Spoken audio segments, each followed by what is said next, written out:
Hi, everybody. I'm Paul Finkelstein with OMG the small business owner podcast and networking, where we meet every Wednesday at 8:30 a.m. Eastern Time. So if you want to come and join us, feel free to do that as well. But today we have a special guest, one of our members, and I'm probably going to need you to tell me, I should have asked you before, how you say your name. Sure. Isa? Aisa. Aisa. I knew it was an Aisa. Aisa You had the Prego. sound right. Yeah. Aisa Prego. Great to have you here in the studio. How are you today? Yeah, thanks for having me. I'm doing well today.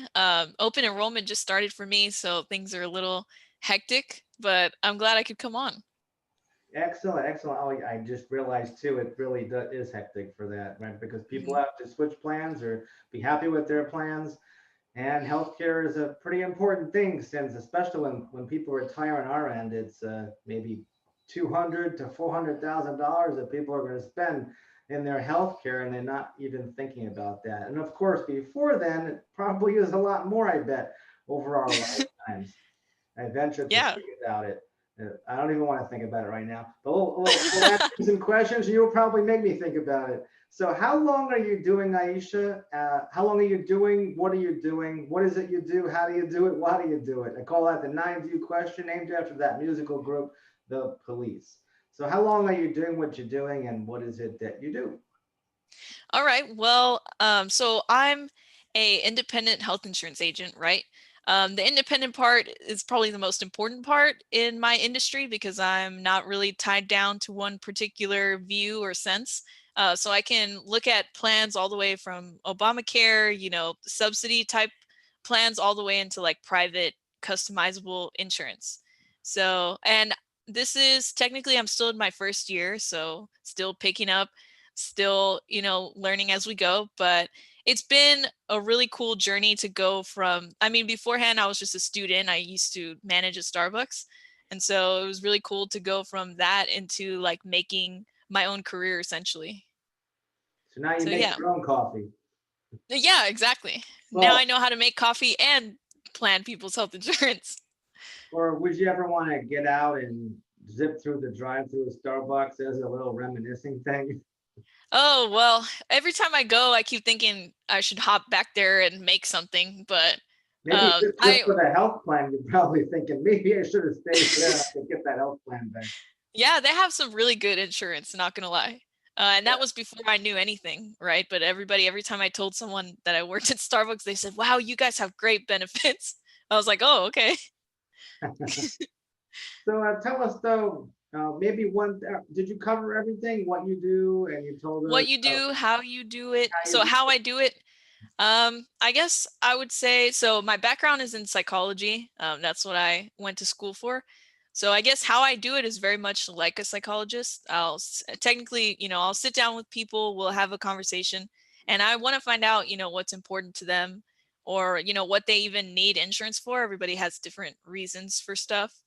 For some people, price is more important. For some people, coverage or crisis is more important. So I'd really like to just sit down and have one meeting where we just talk about you, kind of like therapy a little bit. As soon as you start talking about health, it gets really personal. And then next meeting, I'll typically pull up like 2 or 3 options and then we'll go through them. And whichever one fits most of their needs, if not all, then we'll go that route. So that's how I do what I do. Excellent. And maybe the next question might make it more loaded for you, or Mhm. loaded for the audience. May make why Aisha got into the healthcare market by asking you this question. Perhaps is Mm. sure one thing that you're really proud of. Maybe it was a particular person that you really saved them so much money, and they were about to have Mhm. some surgery that was unplanned, and just something happened, or maybe something personal, and you just completed a marathon before COVID happened, obviously. But maybe give us one circumstance or one program that you're really proud of. Sure. I guess we can do like a double answer. Sure. My Make it first, triple if you want. Yeah, sure. So I guess on the personal side, graduating college was a huge thing for me. Obviously, you don't need a degree to do insurance. You just have to take your licensing test. But graduating was like really important to me, and I did it in 3 years, so that was cool. And then on the insurance side, just doing what I do. I wanted to study psych to help people out, and I didn't understand how that would translate into insurance until one of my friends, and this was early on in my career, I guess. One of my friends, she was on a short-term plan, and they basically told her that they promised her the world, right? We're going to cover this, we're going to do this. And she was a student at the time, and they sent her a big fat bill for like $4,000. And they said, we didn't cover anything that you did in the last few months. No specialist, no nothing. And so we were going back and forth for weeks, like trying to appeal this old insurance and then trying to cancel it and then trying to find something that covered everything that she needed. So going through that entire process with her and just like hearing her out, sometimes she would just need to vent, or other times it was like, what do I do about this, or what is actually included in this, what do I need to look out for. And so at the very end, it was super rewarding because I not only got to help my friend, I didn't think she was going to be my client at all, but I also just like knew that I was doing the right thing. I didn't sell her like a weird bad plan that had holes in it or was really shady and would drop her if she actually needed something. So that felt really nice. And then I, realized like, wow, this is a huge impactful thing that I can do for people. It sounds like you have what they call an unfair advantage to your competition by being a psychology trained graduate. Individual, That, yeah. that other people in your field or even other occupations without understanding people and how, I mean, I bet when you're with friends, they probably say like a comedian said, is with some friends and the friends say, make me laugh. Your friends probably say, analyze me. Oh, they do. Yeah. We had a joke when I first moved out here in Houston, and I was like I had just changed my major and everything, and I had a couch in my room. My room was pretty big in my first apartment. So I had a little green couch that this woman gave to me. It was on Facebook, I think, and she said, "Hey, I'm getting a divorce or whatever. I have this couch. It's like almost new. Who wants it?" So I went and picked it up. So this couch in my room was a big green couch, and my friends would joke. They would come over, lay on the couch, and be like, "Can I just talk to you about my problems?" So we would do that. Yeah, I was like, for a second there, I'm wondering where's with the couch, but then I just got it when I mentioned psychology. And I'm like, I should have Yeah. done that. Duh. Yeah. So I Okay. was analyzing people without training. So when you go furniture shopping, you must have you'll probably want to add some extra couches in your house, or when you upsize Probably the like bigger. one by the door in an office space. Like, okay, well, if you want the professional stuff, we can go to this couch. But if you want to just chill, we can go in the living room couch. Are there particular colors for couches, or are they typical black couches that you sit in for the professional stuff? Yeah. Somehow Does I color ended mean up with this anything for green people? couch. Yeah, Green, color is supposed to mean something on a subconscious level. yeah. Certain colors are supposed to evoke certain feelings. Like I Wouldn't think I red read make you somewhere. hungry? Yeah, certain colors make you hungry, certain colors make you want to buy. Like, people that study this kind of stuff and they design like different stores or different, like when you go to the furniture store and there's certain colors arranged in certain ways, it's supposed to like make you want to buy. It's Now, crazy. is there a color that repels people? Maybe people have a certain color on their websites that they shouldn't have there. A color that repels people? It Yeah, probably just an annoying bright like neon yellow or something. Maybe right, something like that just hurts your eyes. right, exactly. So Mhm. tell us though, what really, well, actually, you did say that you had maybe a double, maybe you had a personal story in addition to that work story that you're really proud of. Do you Oh, have right. one in mind? Yeah, so I knew that I was going to go to college and I wanted to graduate early, but like, nothing really goes perfectly according to plan.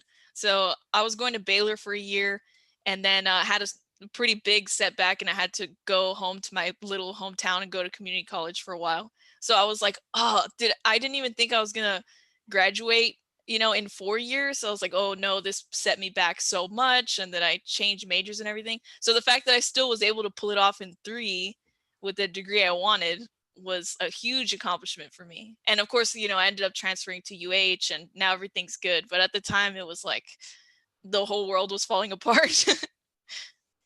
Well, H, Yeah. that's Houston, I think.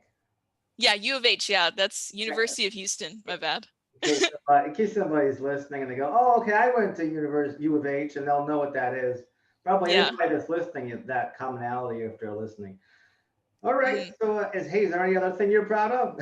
You could throw one in if you want to. Anything else that I'm proud of? I'm just Like proud we're to like McDonald's. Would you like fries with that? Anything else? anything else that you're proud of that you can think Yeah. of?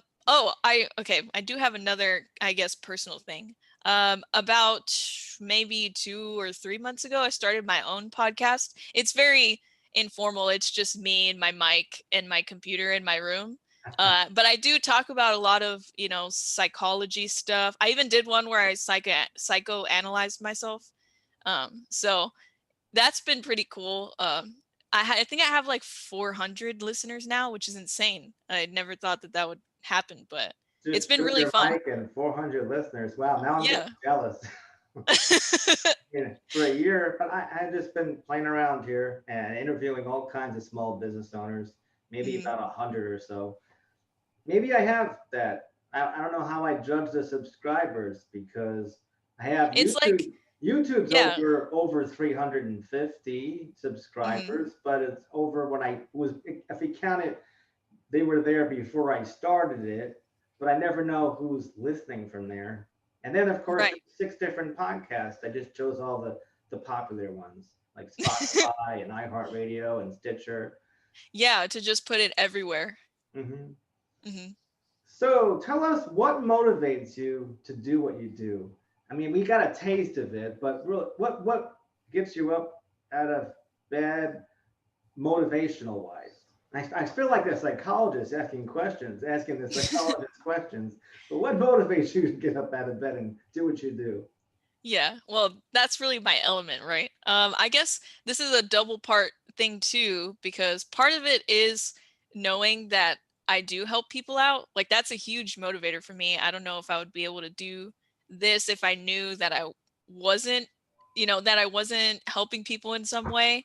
Like if I was selling them something really bad. But yeah, that definitely motivates me just knowing that somebody needs me or, that I'm able to help in some way. And the other big motivator is that I'm a huge daddy's girl. I grew up with my dad, raised by a single parent, that kind of stuff. And he is also like a salesperson. He's a business guy. And so I saw the way that he took us, like when I was really young, to, this little town, this little house, into like being in Houston. He's like very successful. So I saw like the ebb and flow of his whole career growing up. And so that's been a huge like inspiration for me and big motivation, like knowing that I can pull it off because he pulled it off. Is he in the healthcare field or something else? So he sells he's like does food packaging. So, and actually his business has taken off a lot because he also sells like hand sanitizer and gloves and all kinds of stuff for not only restaurants and small businesses, but also I think he also sells to like Whole Foods and Sprouts.